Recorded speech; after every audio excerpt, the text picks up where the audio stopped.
প্রিয় দর্শক মণ্ডলী, সাদর বন্দন। ভারতীয় দর্শনে আত্মার পুনর্জন্মের দিকে যাত্রা একটি অত্যন্ত গুরুত্বপূর্ণ বিষয়। এই বিষয় শুধু বেদ, উপনিষদ, মহাভারত, রামায়ণ বা অন্যান্য পুরাণে নয়, গরুড় পুরাণেও বিশেষভাবে গুরুত্ব সহকারে উপস্থাপিত হয়েছে। গরুড় পুরাণ হিন্দু ধর্মের অষ্টাদশ মহাপুরাণের একটি, যা মূলত শ্রীবিষ্ণু তার বাহন পক্ষীরাজ গরুড়ের মধ্যকার কথোপকথন বা প্রশ্নোত্তর আকারে গঠিত। এটি একটি বিশুদ্ধ সাত্ত্বিক পুরাণ হিসাবে পরিচিত।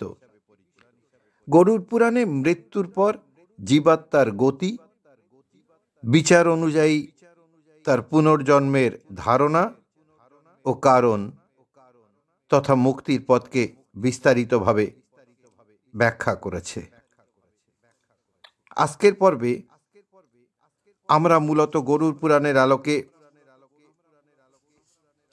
জীবাত্মার পরজন্মের দিকে যাত্রা সম্বন্ধে বিস্তারিত জানার চেষ্টা করব। পর্বটি শেষ অবধি দেখলে অনেকগুলি বিষয়ে সুস্পষ্ট ধারণা পাওয়া যাবে আশা রাখি। ভালো লাগলে একটি লাইক ও শেয়ার করতে ভুলবেন না। চ্যানেলে নতুন হলে চ্যানেলটি সাবস্ক্রাইব করে সঙ্গে থাকবেন আশা রাখি। আপনি কি কখনো ভেবেছেন এক প্রাণীর আত্মা কেন আরেকটি প্রজন্মে জন্ম নেয়?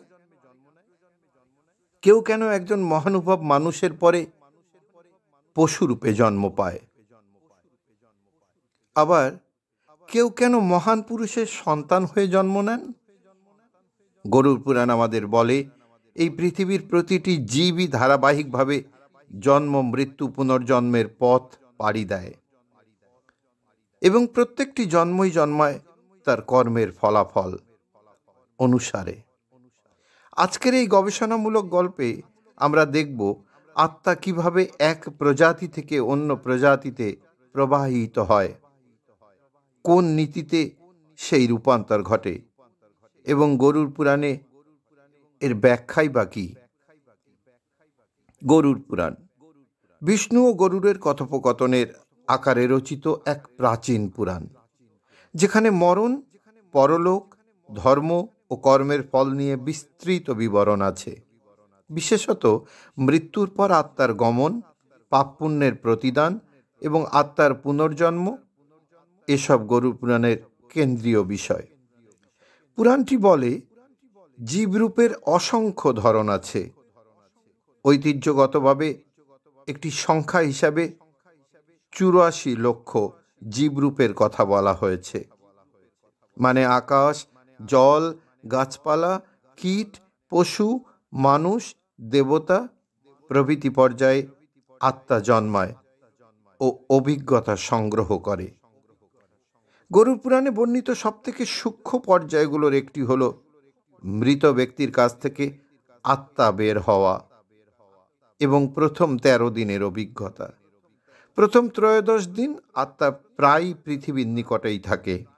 বাড়ি, দেহত্যাগের স্থান, পরিবার এবং সে ক্ষুধা, তৃষ্ণা সম্পর্কের টান অনুভব করে। এই সময়ে পরিবারের করা তৃপ্তি সংক্রান্ত কাজ, অন্নদান ও পিণ্ডদান ইত্যাদি আত্মার আর্থিক ও মানসিক অবস্থা প্রভাবিত করে। কিন্তু এটি কেবল আধ্যাত্মিক আঘাত নয়, এটি পরবর্তী যাত্রার জন্য নির্ধারক আশ্রয়।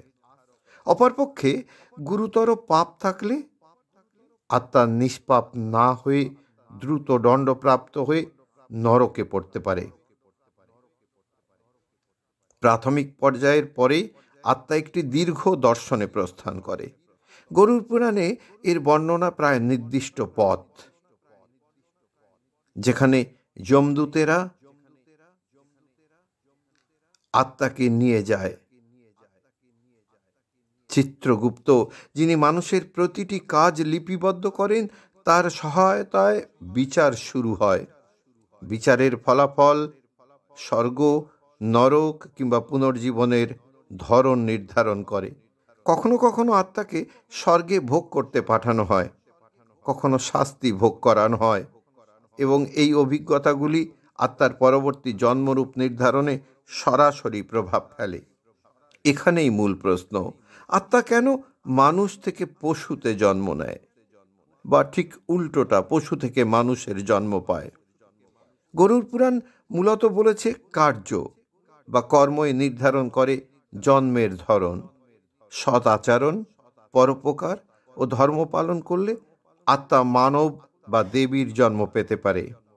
কট্টর অহংকার, অন্যায়, হত্যা, অহিতকর আচরণ করলে আত্মা ক্ষুদ্র ও কষ্টসাধ্য রূপে আবির্ভূত হতে পারে, যেমন নিম্নজীবী, কীটপতঙ্গ বা পশু। তবে শুধু পাপ নয়, কারো একটি বিশেষ রূপও নির্ধারিত হতে পারে তার অতীত কর্মের বিশেষ প্রভাবের ভিত্তিতে। উদাহরণস্বরূপ, যে ব্যক্তি অন্য প্রাণীর প্রতি অত্যাচার করত, সে পরবর্তী জন্মে সেই অত্যাচারের ফল ভোগ করতে পারে পশুর পাতায়।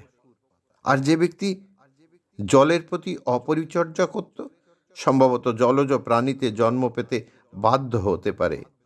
এই ধারণা অনুসারে জন্ম হল পরমাণু শিক্ষার এক ধাপ, যেখানে আত্মা তার শোধন বা পুরস্কার অর্জন করে।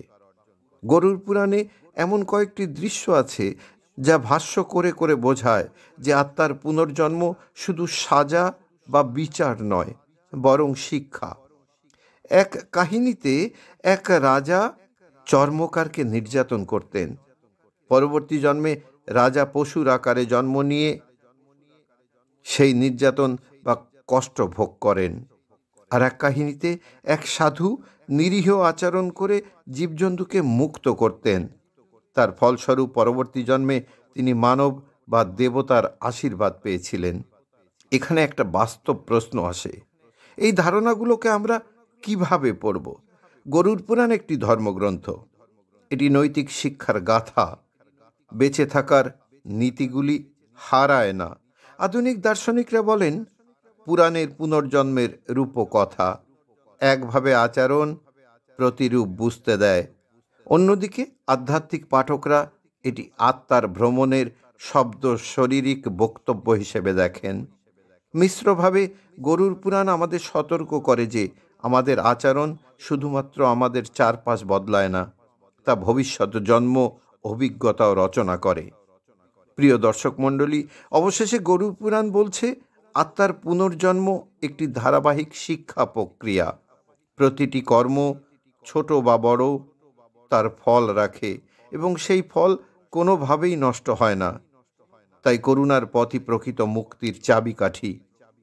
পরিশেষে বলা যায়, প্রতিটি জীবনই অনুশীলন, প্রতিটি জন্মই জ্ঞান অর্জনের সুযোগ, আর চূড়ান্ত লক্ষ্য মোক্ষ বা মুক্তি হলো সেই চক্র থেকে চিরদিনের জন্য মুক্তি পাওয়া। আপনি যদি আজ থেকেই দয়া, সৎকর্ম ও ত্যাগাবলীর পথে অগ্রসর হন, পরবর্তী যাত্রা সক্রিয়ভাবেই পরিবর্তিত হতে শুরু করবে। সুধী ভক্তমণ্ডলী, আজ এখানেই শেষ করছি। আসুন সবাই মিলে বলি রাধা রাধা।